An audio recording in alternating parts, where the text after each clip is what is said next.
Hello and welcome to Who Are You? It's been a while since we've done one of these, but this is where we speak to a fan of the opposition, and I'm pleased to say I've got one here, and it's a fantastic guest to relaunch this show. So, big question, who are you?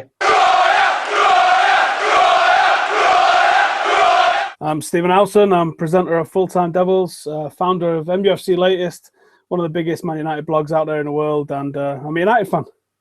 Fantastic. Well, thank you very much for giving out your time and joining us, Stephen. If anyone wants to hear the views of Manchester United fans after the game, there's only one place to go. We'll put all Stephen's links in the description below, and we'll put it on the Hammers Chat forum as well, but as soon as they've got it up on their site. So do check it out.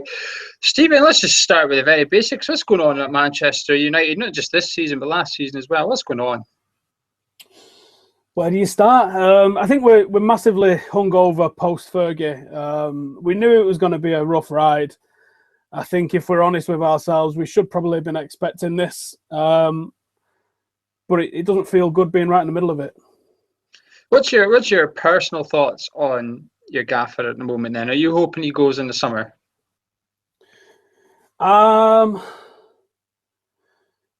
I don't think it matters whether I hope he does or not. I think he is going. I'm pretty sure whether he knows it yet or not, which I'm not 100% sure he does know it yet. I'm pretty sure the club's already arranging to move him on. I think Mourinho's not coming just yet because I'm sure there must be something contractual with Chelsea that he wasn't allowed to go elsewhere, and I think that's the only reason. I think if Giggs was going to be taking over, I think he would have already taken over. The results have been bad enough. It was bad enough in December. They've been poor at other times since then. So if the board was going to sack him during the season, then I think they would have already done it. There must be. I think United are so contractual with stuff like that. I think that they'd probably just taken it to the end of the season because it cost them less to get rid of him. I'm sure that's probably forefront on their mind. Is this one of the poorest squads you've known at Manchester United while you've been a fan? I think if you ask most fans, they'd probably say yes, but I'm going to say no, because I think when we allowed Chelsea to gain dominance in the league in 2005 and 2006, we had a United side that had Tim Howard in net or Roy Carroll in net, and we had the likes of Sylvester in defence, and we had Kleberson and Jemba and Alan Smith littering the side, and Kieran Richardson. That was a poor side. This side, I think we look at it and we see potential in that side, and we see a couple of players that perhaps over the hill. Rooney, Carrick, arguably Schweinsteiger. I think if you levelled up both of those squads, the one in 2005 might have had a bit more depth, but this one's probably better in terms of quality. Let's flip it around to West Ham then. What's your personal thoughts on West Ham United this season? You are the surprise package, and I'm going to put that pretty much all entirely down to Payet. He's turned you around. He is. I don't know if I'll say world class, but he's in the conversation to be there. And I think if he does it for another season or two, because he's not the youngest, is he? So I think if he can prove it over the next season or two, I think you'd be right in calling him world class. And that French side are going into the Euros in the summer. You'd be crazy to bet against them, wouldn't you, with that midfield that they've got? Yeah, what do you make of our manager then, Bilic, this season? Obviously, he came over and there was a lot of people predicting West Ham being a relegation battle. However, Bilic, for us fans, has transformed things after Allardyce. Is he the type of manager you wouldn't mind seeing at Manchester United one day, perhaps, or a bigger club, do you think? I think it's a bit early to say that. I would see him at somewhere like United, I would think. Although he's done more in the game than Ryan Giggs has. Obviously, Ryan Giggs has got his connections with being an ex-Manchester United player, most successful player England's ever known. But managerial qualification-wise, he's got absolutely nothing. Bilic knows the English game, and he's come in and he's played it the right way, and he's recruited well, and he's got a decent side playing decent football. And you're not in a false position. You're quite rightly in the position that you're in. We obviously, as fans, are saying if we had to pick between fourth and FA Cup, we would pick FA Cup. I'd imagine it's completely different for a Man U fan. Or am I right? Or are you still wanting the Silverware? No, I think to an extent you are probably right. I think top four, a club of our stature should be competing in the Champions League. I think our sponsors want that. I think the prestige of the club demands that we're in that Champions League. Whether or not you win it or not, I think you've got to compete in it. But on a personal level, we ain't been to Wembley nearly enough in the recent years. We haven't won the FA Cup for over 10 years. I'd love a trip out to Wembley if we can get past you guys. Well, let's talk about the FA Cup then. Are you confident for tomorrow night's game at the Bowling Ground, or are you a bit... December rocked our confidence. Normally, as a United fan, quite arrogantly, we would expect to win every game at home. That's a given. We would expect we're going to win every single game at home. And then we would expect to win the vast majority of our away games. And we'd go to places like Arsenal or maybe Chelsea and we'd go, this is going to be tough. I'll take a draw. But you never go anywhere thinking you're going to lose ever. And maybe that's wrong of us. Maybe that's just what's happened. I've been supporting us since 1990. I've been going since I was 6 years old. So I can't help it. It's just what I've experienced. So when we're now going to places like we went to White Hart Lane at weekend, and I was like, we're not going to win here.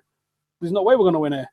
And then we come to your place tomorrow night, and I go, I'd love to see us getting through. I'd love to get to Wembley for an FA Cup semi-final. But I look at our side, I look at your side, and it's not even like the Manchester United of old could put a bad side out and have a bit of fight about them, and they'd somehow win a game, despite being the odds against us. This side, they don't beat the odds. They just go completely as you expect them to. As soon as someone scores against us, there's no one rallying the troops. There's nothing happens. So if you get an early goal tomorrow, you might as well start thinking about which side of Wembley you're going to be stood on, because we're not going to come back into the game. As West Ham fans, who do you think we should be keeping an eye out for in the Man U team, if anyone? I think our best player this season was Luke Shaw, prior to his injury. And then behind him, you're probably looking at Marshall, Schneidlin. But Schneidlin's more defensive stuff. He doesn't really offer a great deal going forward. Chris Smalling was good at the start of the season. He's fell off. Daley Blind has been good, and he's also been poor. He is playing out of position at centre-half. They've done well together as a centre-half partnership against the odds. And obviously, De Gea's a fantastic goalkeeper, but we don't have the movement in the final third. I would have said Rashford, but by the sounds of things, he fell out with Van Gaal yesterday, Sunday, and that's why he came off at half time. The way he plays the game is fantastic, and with a team like you guys that are probably going to press, probably going to have quite a lot of the ball, he would have been an excellent outlet for us to get behind you. Now, there's talk that Rooney might start tomorrow, probably ahead of Rashford, and that's just going to change the way we've been playing of late, which has been partly down to our resurgence of late against City, against Arsenal, was the way Rashford was deployed, and we used his pace and we used his attributes. If we're using Rooney, Rooney's still a great player, but he doesn't have that attribute anymore. He's not the 18, 19, 20-year-old Wayne Rooney that would do the sort of things Rashford is doing now. He's much more tempered, he's much more relaxed, he's much more deeper. So we're going to have nobody leading the line. And if you sit back against us, we don't have anyone with any bit magic. No one like a Payet that can pick a pass, that can make something happen in that final third. Juan Mata's a fantastic player if you're dominating games, but we're not dominating games at the moment. And if he was in Barcelona or Real Madrid, he'd look like one of the best players in the world. But when you've got to dig in and fight a little bit, Juan Mata's not the man. So I look at our team tomorrow, and I don't know who's going to play. If Memphis Depay played, then I'd say him, because he's got the potential to change a game. He really does.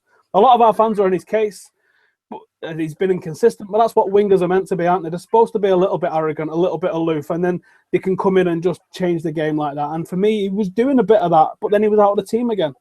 So if he plays, him. If not, Marshall. And if you can keep Marshall quiet, start thinking about Wembley.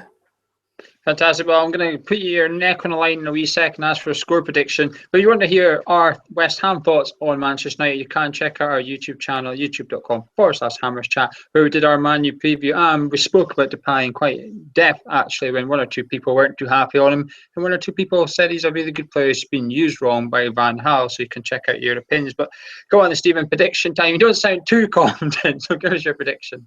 I never predicted a loss for United, so I'm going to say we're going to go completely against the odds, a bit like we did at Anfield, and somehow pull a 1-0 win off.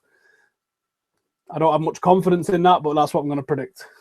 Well, Stephen, thank you very much for popping on and joining us. And I can't really wish you luck at all for your top four or your FA Cup, I'm afraid. But thank you for popping on. I really appreciate it, and we'll speak to you again before the last ever game at the Bowling Ground. No worries. Cheers for having us. See you in a bit.